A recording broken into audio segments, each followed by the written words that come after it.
Now coming to the message of mine. अगर इस समय हम अपने वचन को देखें, Everybody can see this, I think so. Everybody can see, correct? आप इस पुलपिट को आप देख सकते हो। Okay, what is आपके that लिए बहुत behind? क्लियर है। What can you see behind? आप पीछे की तरफ क्या देखते हो?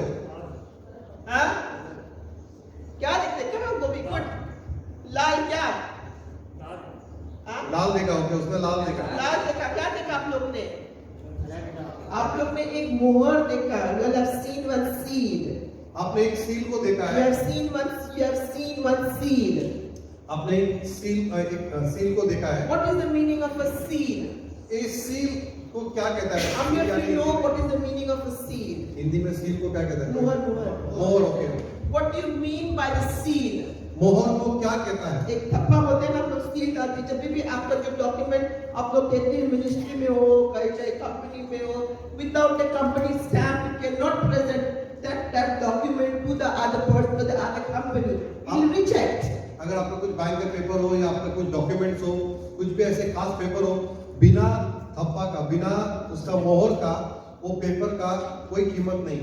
The word seed in the New Testament comes from the Greek word. और ये जो मोहरा है, इस मोहर को जो मोहर है, उसको ग्रीक शब्द में मोहर कहा गया है। It means to stamp with a private mark. और उसका जो एक थप्पा लगाना बोलो तो एक खास करके उसका वजह है। In the interest of keeping something secret, और कुछ जो सीक्रेट में जो बात रखते हैं, to protect something जिसको संभालने के लिए, and to preserve something. उसको सही चीज को सही समय में। What are seeds? Okay, coming back to the message, don't have time. What are seeds? What is the meaning of seeds? मोहर का मतलब क्या है? Seeds are used for many official businesses. और हम देखते हैं कि जो मोहर है, बहुत सारे ऐसे व्यवस्था है उसके लिए उसका इस्तेमाल किया जाता है। A Roman centurion, you know, they always use a seed. That whenever they give any paper, what do? They roll the paper and then they put a seed. और हम देखते हैं कि जैसे कि रोमन्स के जमाने में वो लोग कुछ भी अगर खत लिखते थे तो उस पे मोहर लगाता था और फिर वो लोग भेजते थे। Nobody could see that except the superior people, that is the manager level. Only they could use that seed. और अब कोई भी उसे खोल नहीं सकता था, जिसके लिए भेजा गया है वही व्यक्ति उसे खोलकर देख सकता था। If the seal is broken, अगर वो जो मोहर अगर उसे तोड़ा गया है, that means somebody has opened the तो document. इसका मतलब जो है किसी ने उसे देख लिया है। So what does this seal has to do with us today as a believer? और आज के हम देखेंगे आज के समय में कि वो मोहर हमारे जीवन में क्या काम लाता है। John chapter 6 verse 27. और यूहन्ना का 6 में 27 में हम देखेंगे। I'm just going to go fast, whether it is here or no, you can just take it on in your notes. मैं थोड़ा सा जल्दी करूंगी क्योंकि अगर आपके पास स्क्रीन में आता है तो आप वहां पे देखें, तो आपका बाइबल में आप देख सकते Okay, John chapter 6 verse 27. हैं। और हम यूहन्ना का 6:27 में हम देखेंगे। The Bible says that God the Father in heaven has placed a seal on His Son as an approval. और यहाँ पे देखते हैं कि पिता ने एक ऐसा मोहर लगा दिया अपने बेटे के ऊपर। On Him, God the Father has placed a seal of approval. और पिता ने अपने बेटे के ऊपर एक ऐसा मोहर लगा दिया और उसे अप्रूवल कर दिया। Those who trust in Jesus, जो कोई यीशु मसीह पर भरोसा करता है, anyone who trusts in Jesus, जो कोई यीशु मसीह पर भरोसा करता है, they have the seal of God upon their lives. जो कोई यीशु मसीह पे भरोसा करता है, उसे ग्रहण करता है, वही मोहर उसके जीवन में लागू होता है। And what is the seal of, what is the seal? और ये मोहर क्या है? It is called as the Holy Spirit. वो मोहर वो है, उसका मतलब ये है पवित्र आत्मा। You are included in Christ when you heard the message of the truth, the gospel of Jesus. When you heard the gospel, the Bible says that you were sealed with the Spirit of God. और Bible बताती है कि जब आपने यीशु मसीह को ग्रहण किया तो आपके ऊपर एक मोहर लग गया है प्रभु का। Ephesians chapter 1 verse 13 and 14 says. एफिसियों के पत्री में 1 में It says that when you heard the word of truth, जब आप सच्चाई का वचन सुना, the gospel of your salvation, उद्धार का शुभ समाचार सुना, and you believed in Him, जब आपने विश्वास किया, you were sealed आप मोहर आपके ऊपर लग गए। with the promise of the Holy Spirit. तो पवित्र आत्मा का जो वाचा है वो आपके ऊपर मोहर लग गए। Can I see the hands of believers? क्या मैं मसीहों का ये हाथ देख सकता हूँ? All those people who have received Jesus as the personal Savior, यहाँ पर जितने लोग ने अगर यीशु मसीह को आपने ग्रहण किया है, क्या मैं उनका हाथ देख सकता हूँ? so if you have received Jesus as your personal Savior, this means that the mark is there upon you. अगर आप लोगों ने यीशु मसीह को अपने व्यक्तिगत उद्धारकर्ता मानकर ग्रहण कर लिया है, तो आपके ऊपर पवित्र आत्मा का छाप यानी मोहर है। Amen. Amen. Do you think this mohr is important? Do you think that this seal is important? क्या आपको लगता है कि ये मोहर जो है आपके लिए जरूरी है? When जरूरी है? the seal is being put upon you, जब ये मोहर आपके माथे के ऊपर लग the जाता है, Bible says that when it is put, that means you are sealed, you are secured, you are protected from every harm and danger. इसका मतलब ये होता है कि जब आपके ऊपर मोहर लग जाता है, तो आपका बाइबल बताती है कि आपको सुरक्षित रखा है, आपको संभाल के रखा है, आपको हर चीजों से बचा के रखा है। Anybody can see the seal on me? क्या आप मेरे पर वो मोहर को देख सकते हैं? नहीं। Good. Anybody can see the seal on me? क्या आप मेरे पर मोहर को देख सकते हैं? Can anybody see this seal? क्या आप इस मोहर को देख सकते हैं? You can see this seal, but you cannot see the seal on me.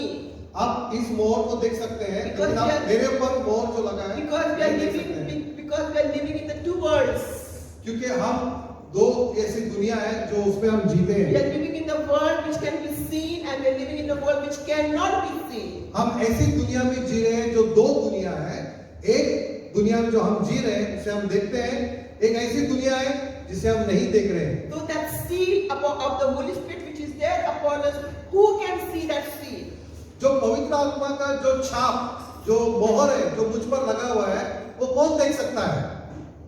कौन देख सकता है? कौन देख सकता है? The powers of darkness, सिर्फ अंधकार देख सकता the है, angels, स्वर्गदूत देख and सकता the है। Father in heaven, they can see that world can see that seal upon our life. जो प्रभु है, जो जमीन आसमान बनाया परमेश्वर है, वो देखता है हमारे ऊपर ये छाप लगी हुई है। Who brings confusion into your lives?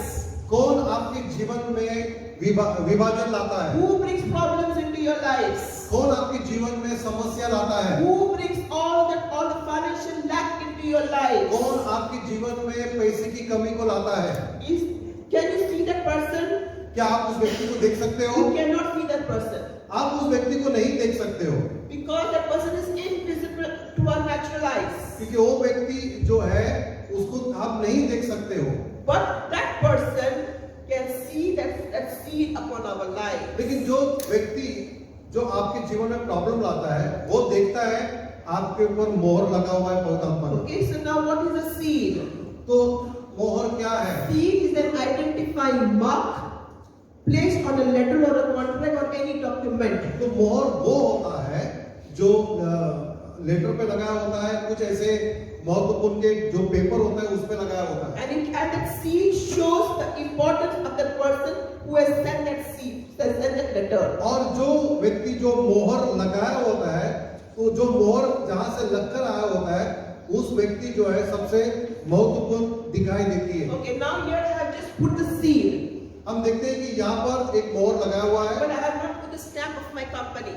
लेकिन मैंने यहाँ पर मेरा कंपनी का स्टैम्प नहीं लगाया हुआ है। But in the ancient days, लेकिन उस एशियन डेज में when a king used to send a letter, जब राजा खत को भेजते थे, they used to send a seal, वो एक मोहर लगाते थे and he used to have a ring, और उसके पास एक अंगूठी होती थी, and on that ring he had his mark, और अंगूठी के ऊपर उस राजा का एक निशान होता था, and he used to put that, which signified the importance of that letter. और वो राजा जो था अपने अंगूठी का जो एक निशानी था उस लेटर पे लगा देता था। So in the ancient times, लेकिन उस जमाने में, before Jesus' time, in the Old Testament times, यीशु मसीह के समय में, the cattle the slaves, they were all sealed with the mark. तो ऐसे जो भेड़ जो बकरी जो होते थे, जो मनुष्य होते थे, उस समय उनके ऊपर ऐसे मोहर लगाते थे। And this mark was very important, which will not allow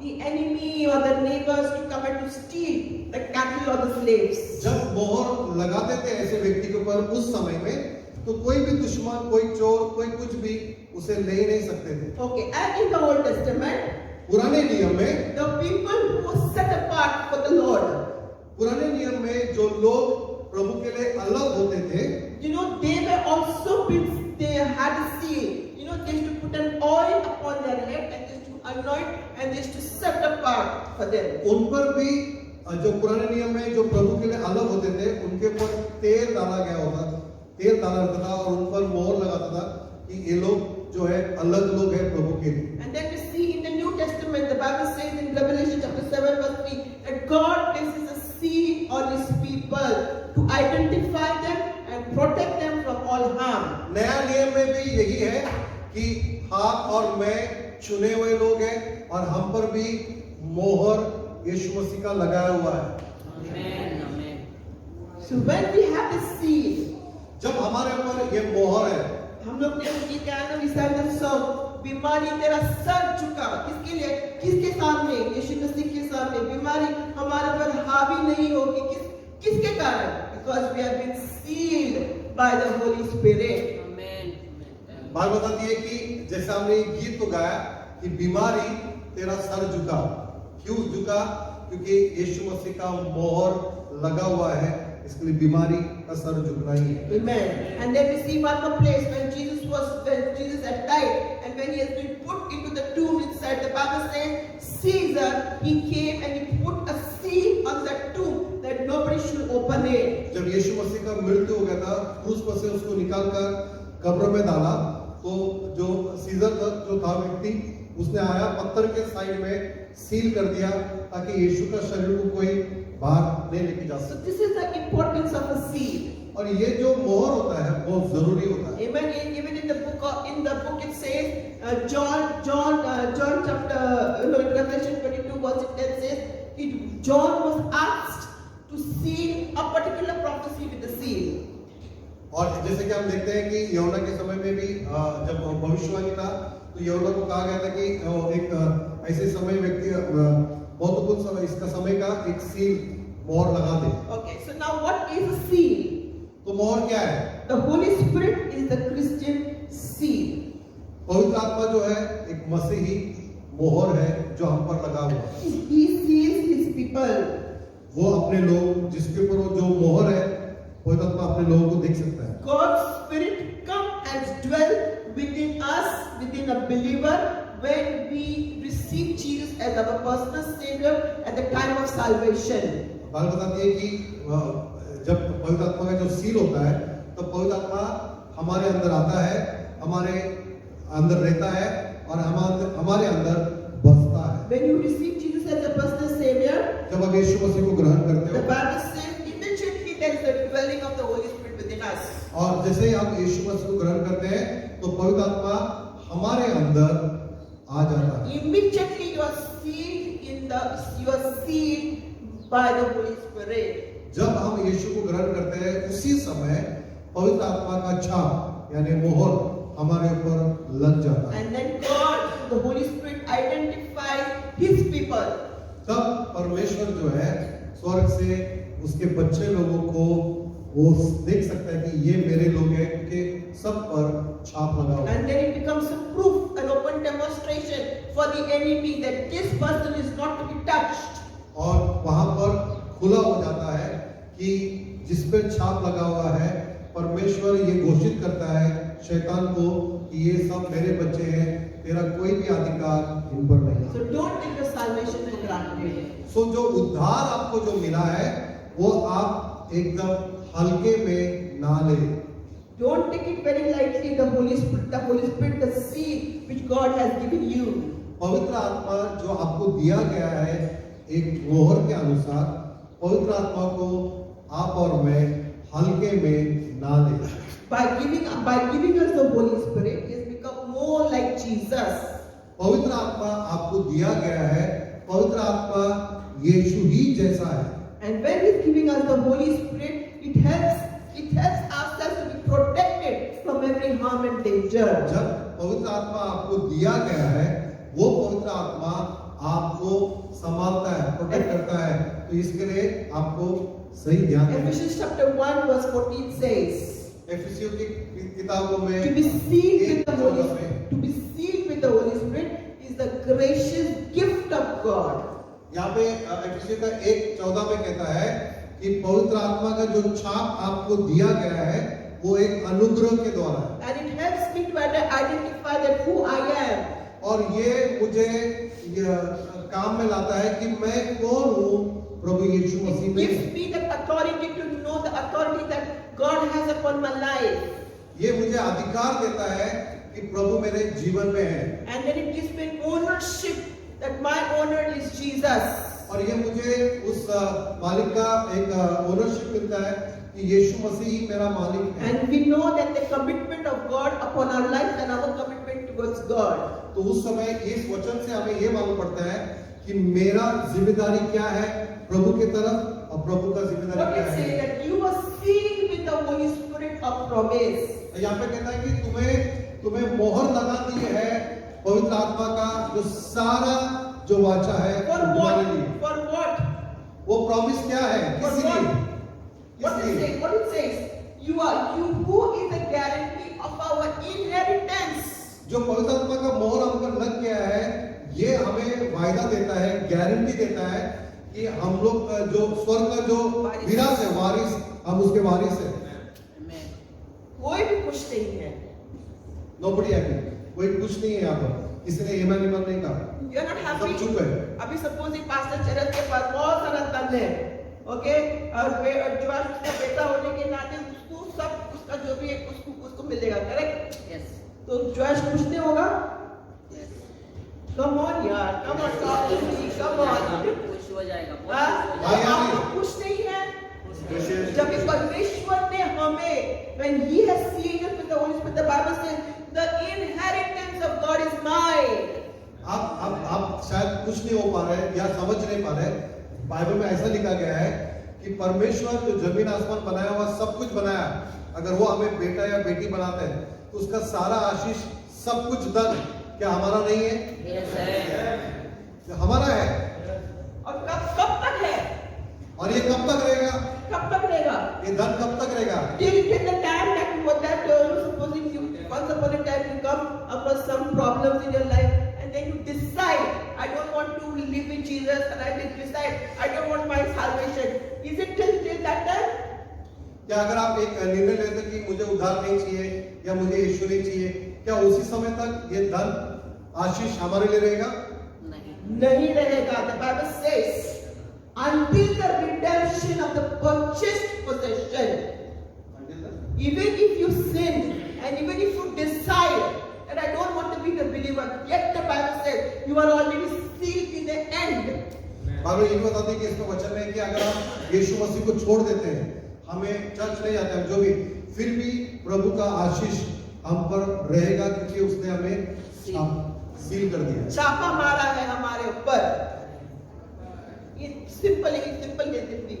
हमारे ऊपर छापा मारा है परमेश्वर ने। It is very important, my dear beloved, when you understand these things, because you know today you may be crying for so many things.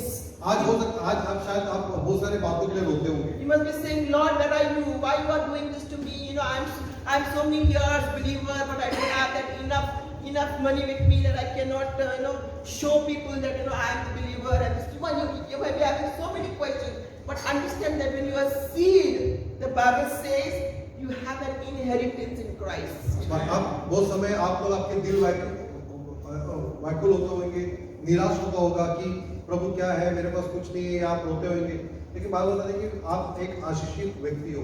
Amen. You are the temple of the Holy Spirit. आप परमेश्वर का एक मंदिर हो। When the Holy Spirit comes and resides inside you, जब पवित्र आत्मा आता है और आपके अंदर बसता है, He tries to make you like Jesus. वो पवित्र आत्मा आपको यीशु मसीह की तरह बनाने की इच्छा रखता है। He empowers you. आपको सामर्थ देता He है। empowers you in ministry.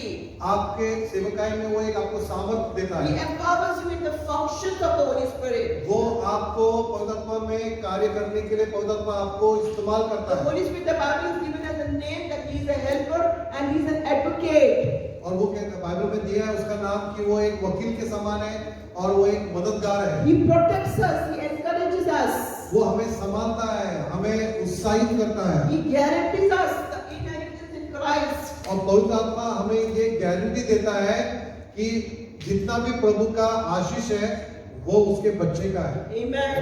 Amen. And the Bible says, you know, that He stands as a proof that this is my heir. और वचन में ये कहता है कि प्रभु खड़ा हो जाता है और कहता है कि ये मेरे सब वारिस लोग हैं। Amen. Amen. So what does it mean for us as a New Testament person to be sealed by the Holy Spirit? और ऐसे जैसे इसका क्या मतलब होता है कि हम नए नियम के लोग हैं, वारिस का मतलब The idea behind being sealed in the Holy Spirit, जैसे कि हम देख सकते हैं कि जो पवित्र आत्मा में मोहर लगाए हुए लोग हैं, you know, it is the promise of the Holy Spirit that which I've already told you. ये एक पवित्र आत्मा का एक वाचा है जैसे मैंने आपको पहला बता दिया। But there are 4 things which I just want to share. Maybe I don't have time. I will share it next time. So there are 4 things which helps us to identify that once we are sealed, what is the use of being sealed? मेरे पास समय नहीं है, शायद मैं इसको next time बताऊंगी, लेकिन इसका 4 ऐसे महत्वपूर्ण है कि जब हमें मोहर लगाया गया है तो उससे क्या होता है। Okay, now in the Old Testament, पुराने नियम में the Holy Spirit doesn't used to reside in a person. पुराने नियम में पवित्र आत्मा लोगों के अंदर नहीं रहता था, It used to come वो आता था and it used to go. और वो वापस चला जाता था। For example, in King Saul, उदाहरण के तौर पे राजा soul, whenever he wanted some word to be heard, the Spirit used to come and used to minister, and then the Holy Spirit used to leave. और जैसे कि पुरानी बात देखेंगे राजा सौल जो था उसके ऊपर पवित्र आत्मा आता था और जब काम हो जाता था तो पवित्र आत्मा चला जाता था। Then the second example that we can see is Samson. अब दूसरा उदाहरण देखेंगे सैमसन के बारे में। You know, the time that he had a long hair and he was not allowed to cut anything, he was a Nazarite, and then you know the Bible says till that time the Holy Spirit was there with him, and the other time the Holy Spirit left. Bible बताती है कि उसके अगर हम कहानी को देखेंगे सैमसन का, जब उसके बाल सब लंबे थे वो उसका ताकत था क्योंकि पवित्र आत्मा आता था और काम करता था, चला जाता था। So in those days, Holy Spirit worked differently. उस जमाने में पुराने नियम में पवित्र आत्मा जो है एक अलग तरीके से काम किया। But after Jesus died and he rose again, यीशु मसीह का मरना और जी उठना changed everything about the Holy Spirit in our lives. सारा कुछ बदल दिया पवित्र आत्मा के कार्य में। In the Old Testament, the Holy Spirit did not dwell inside. पुराने नियम में पवित्र आत्मा किसके अंदर बसता नहीं था, But in the New Testament, लेकिन नया नियम में when Jesus came, यीशु मसीह जब आया and in the book of Acts he said that you have to gather into a place and I will baptize you with the Holy Spirit. From that time onwards we see that the Holy Spirit dwells inside of us. लेकिन हम प्रेरितों के कामों में देखेंगे वहां पर ऐसा कहता है कि पवित्र आत्मा ने परमेश्वर यीशु मसीह ने कहा कि तुम्हें एकत्रित होना है और प्रार्थना में रहना है, पवित्र आत्मा तुम पर उतरेगी और वो तुम्हारे साथ रहेगा। In the Old Testament, the prophets, wherever they wanted to prophesy, it was that time the Holy Spirit came. पुराने नियम में ऐसा था, जो भविष्यवक्ता लोग था, जब वो लोग के पर पवित्र आत्मा आता था तभी वो लोग भविष्यवाणी करते थे। But today, लेकिन आज the Holy Spirit is there with us. आज पवित्र आत्मा जो है वो हमारे अंदर है, हमारे साथ है। 24/7 he is there with us. 24 घंटा सातों दिन पवित्र आत्मा हमारे अंदर है, You need हमारे any साथ है। direction in your life, the Bible says the Holy Spirit is there.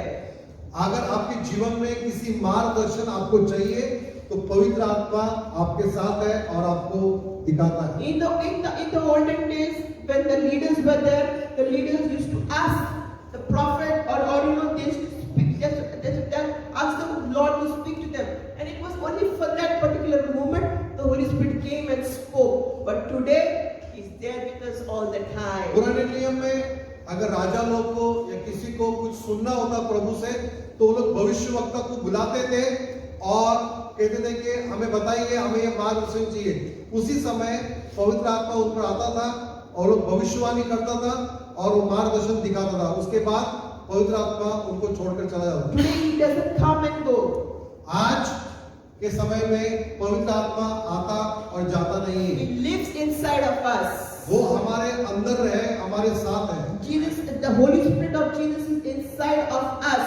यीशु की आत्मा, पवित्र आत्मा हमारे अंदर है, John हमारे साथ है। 14 verse 17 says, He lives with you and will be in you forever. यूहन्ना का 14 में 7 में आप देखेंगे, कहता है कि पवित्र आत्मा हमारे अंदर है, हमारे साथ है, हमारे अंदर बसता है। Amen. Amen. You know, salvation is based upon the Holy Spirit. उद्धार जो है वो पवित्र आत्मा का वो एक नींव के समान है। For example, Nicodemus. देखेंगे हम निकोदेमस के बारे Jesus में। explained this to Nicodemus. यीशु मसीह निकोदेमस को ये कहता है। Who is Nicodemus? निकोदेमस कौन है? He is a Jewish leader. आपके पड़ोस में पूछो निकोदेमस कौन है? Who is Nicodemus? निकोदेमस कौन है? Who is Nicodemus? Nicodemus is a Jewish leader, कौन है निकोदेमस? religious leader. निकोदेमस जो व्यक्ति था वो एक यहूदी लीडर था। And he wanted to know that how he could receive salvation. और निकोदेमस यीशु मसीह के पास आया, वो पूछ रहा था, देख रहा था कि मुझे उद्धार कैसा मिल सकता And है। he wanted to know that what laws he has to do and what actions he has to do to keep that salvation within him. और वो ये ढूंढ रहा था कि मैं क्या करूं और कैसे मैं उद्धार को ले सकूं। Today, how many of you are here who's thinking that कितने if लोग I यहाँ read the पर हैं? Bible, कितने I लोग am यहाँ? saved. If I go to church, I am saved. But if I take the name of Jesus, I am saved. If I put this Bible under my pillow, I am saved. How many of you are working today as per the works? और कितने लोग ऐसे यहाँ पर ये सोचते हैं Nicodemus की तरह कि अगर मैं बाइबल पढ़ूं तो मैं बच गया हूँ, उद्धार मिला है, या बाइबल मेरे सर के नीचे रखूं, या मैं चर्च पे जाऊं तो मेरा उद्धार हो चुका है। You know, but I'm going to tell you something and maybe you will agree or you will not agree or you will not like me to say this. By you coming to church, I will make this statement, you are not saved. मैं आपको शायद ये बात बताना चाहता हूँ, आपको अच्छा लगेगा या नहीं लगेगा। कलीसिया में आने से आपका उद्धार नहीं हुआ है। How are you saved? आप कैसे बच गए हो? How are you saved? आप कैसे बचाए गए हो? Your 2 hours here in the church doesn't mean that you are saved. आप 2 घंटे कलीसिया में बैठते हो तो इसका मतलब नहीं कि आप बच गए हो। 2 hours here in the church doesn't mean that, you know, now Jesus, I went to church, now you have to do this. No. आप एक कलीसिया में आ रहे हो तो आप बोलेंगे कलीसिया में मैं आया हूं तो आप ये करो मेरे लिए, उसके लिए आप बचाए गए नहीं हो। You are saved because of the Holy Spirit that dwells within you. आप बचाए गए हो इसीलिए क्योंकि पवित्र आत्मा आपके अंदर है। Because when Nicodemus came and said that what are the rituals that I should do, what was the response of Jesus? जब आप देखते हो कि निकोदेमस आके यीशु मसीह से पूछा कि मैं क्या करूं मुझे अनंत काल का जीवन मिले, Because it is the work of the Holy Spirit ये पवित्र आत्मा का एक काम है। that when you receive Jesus as your personal Savior, जब आप यीशु मसीह को अपना व्यक्तिगत रूप से ग्रहण and करते when you हो, are repentant of the, and when you start repenting, जब आप पश्चाताप करते हो आपके दिल से, and when you and you confess all your sins, जब आप अपने पाप का पश्चाताप करते हो and what happens at that time? तो उस समय क्या होता है? How? Now there are so many people who can make this prayer, but only few are saved. बहुत सारे लोग कबूल करते हैं, बहुत सारे लोग आपका क्षमा मांगते हैं, लेकिन थोड़े लोग बच जाते हैं। Few. Why? Because that is when your genuine prayer comes out, the Bible says the Holy Spirit comes and resides inside you. That is the time the Bible says you were dead, but now the Spirit has come and it has given life within you. जब आप दिल से पश्चाताप करते हो, दिल से यीशु को ग्रहण करते हो, उस समय आपके अंदर जीवन आता है और पवित्र आत्मा आपके अंदर आता है। When there is no life within you, अगर आपके अंदर जीवन नहीं है that means you are a dead Christian. तो आप मरे हुए मसीह हो। You are a dead Christian. आप एक मरे हुए मसीह हो। Ask your neighbor, are you dead or alive? आपके पड़ोसी से पूछो कि आप जीवित हो के सो गए हो। Ask your neighbor, do you have the Holy Spirit within you? आपके अंदर पड़ोसी से पूछो कि आपके अंदर पवित्र आत्मा है Ask या your अभी आप neighbor. सोए हुए हो? Ask your neighbor. Do you believe in the dwelling of the Holy Spirit? क्या आप विश्वास करते हो कि आपके अंदर पवित्र आत्मा है? Do you believe in the seal of the Holy Spirit? जो सोए हुए उसको जगा के पूछो क्या आपके अंदर पवित्र आत्मा जग रहे हैं? Do you believe in the seal of the Holy Spirit? क्या आपके अंदर पवित्र आत्मा का छाप है? Amen. When you know all these things, you will not be that Murjaya or Christian like this. अगर आपके अंदर पवित्र आत्मा नहीं काम कर रहा है तो आप एक मुरझाए हुए मसीह हो। Today we sang such a lovely songs, but still people were dead. आज हम लोग ने बहुत उत्साहित हुआ गाना गाए लेकिन फिर भी लोग अंधे थे। Few. क्यों? Because we do not know when the Holy Spirit is there within us. The Bible says we have life. Don't think that by eating nutritious diet, by eating vegan, whatever you're calling the new terms right now, whatever you call, I will have life, I will have nutrition. No, the Word of God says that when you have the Holy Spirit within you, you have life. यहाँ पे आप देखते हैं कि बहुत सारे लोग जो न्यूट्रिशन जो खाना खाते हैं, जो ऐसे कुछ खाना खाते हैं अच्छे जीवन जीने के लिए, लेकिन बात बताती है जीवन आपको पवित्र आत्मा से ही मिलता है। Amen. Amen. It is the seed of the Holy Spirit that will give you revival into your life. क्योंकि आपको पवित्र आत्मा ही जीवन देता है और जागरूक करता है। Amen. I did not finish my message. I will continue it next time. Father, I pray the vibrant Lord God in everyone's life, oh Lord God. Lord, I pray, let your faith be impart, oh God. Let the Holy Spirit seal, may Lord, they may know in the name of Jesus. I pray, Lord, every heart, may Lord seek your kingdom, seek your faith, oh God. I pray, Lord, that deliverance in the name of Jesus. Deliverance, every bondage, प्रभु हर एक जुआ जिसमें लोग झगड़े हुए हैं इस समय मैं तोड़ता हूं यीशु मसीह के नाम से, यीशु मसीह के नाम से, यीशु मसीह के नाम से प्रभु पूरी तरह स्वतंत्र हो जाए प्रभु हर एक जुए से स्वतंत्र from every bondage release. I break every bondages, every weaknesses, oh Lord God. I rebuke and cancel it in Jesus' name. Amen. In Jesus' name. Lord, I just imparting, Lord God, your Holy Spirit in their life. Holy Spirit, we pray. Just come, O Lord, Holy Spirit. Be upon them, in them. Use them for your glory. In Jesus' mighty name we pray. Amen. Father, in the name of Jesus, we thank you for your love, your grace and mercy. Thank you, Lord, the coming week we surrender to you. We commit our coming week in your hand. And we trust in you, Lord, that coming week will be a blessing to us. The door of opportunity will open for us. Your grace, your mercy will lead us, O God. Thank you, Holy Spirit. The coming week, you will be with us. You're going to lead us and you're going to guide us. Holy Spirit, the coming month, coming week, we pray that keep us, that we may read your word and in prayer. Let our eyes be upon you, Lord. We pray, we commit our way, we commit our family in your hand. We commit and we trust, O Lord. All our job, our money, our family, we commit to you and we trust in you that we're going to see the blessing. Thank you, above Father. You have made us above, not the beneath, Lord. You kept us above, Lord God, not the beneath. You made us head, not the tail, O God. Thank you for all the Abraham's blessing is upon us, upon the church, O God. Every people who are here, O God. Thank you, Lord God. Your grace and mercy be upon them in all their work. In Jesus' mighty name I pray. Amen. Amen.